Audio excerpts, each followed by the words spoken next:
Digital arrest തട്ടിപ്പുമായി ബന്ധപ്പെട്ട 10,000-നടുത്ത് അക്കൗണ്ടുകൾ നിരോധിച്ചുവെന്ന് വാട്സാപ്പ്. തട്ടിപ്പുമായി ബന്ധപ്പെട്ട അക്കൗണ്ടുകളാണ് നിരോധിച്ചത്. സുപ്രീം കോടതിയിലാണ് ഇക്കാര്യം അറിയിച്ചത്. ആർ അച്യുതൻ വിവരങ്ങളുമായി ചേരുന്നുണ്ട്. അച്യുതൻ, ഈ നിരന്തരം ഡിജിറ്റൽ അറസ്റ്റ് തട്ടിപ്പുമായി ബന്ധപ്പെട്ട വാർത്തകൾ വന്നിരുന്നു. അതിലിപ്പോൾ 10,000-നടുത്ത് അക്കൗണ്ടുകൾ നിരോധിച്ചു എന്നാണ് സുപ്രീം കോടതിയിൽ സർക്കാർ അറിയിച്ചിരിക്കുന്നത്, അല്ലേ?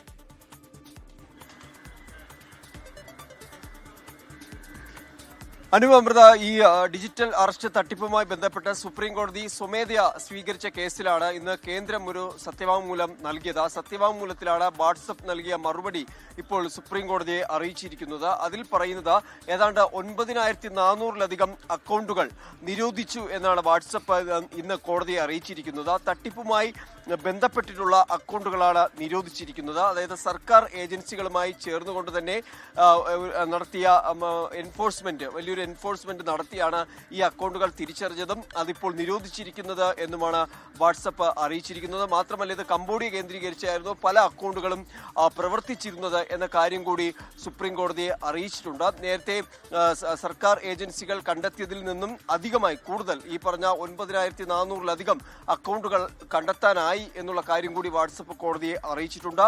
ഈ വർഷം ജനുവരി മുതൽ ഇതുവരെയുള്ള കണക്കാണ് സുപ്രീം കോടതിയിൽ നൽകിയിരിക്കുന്നത്.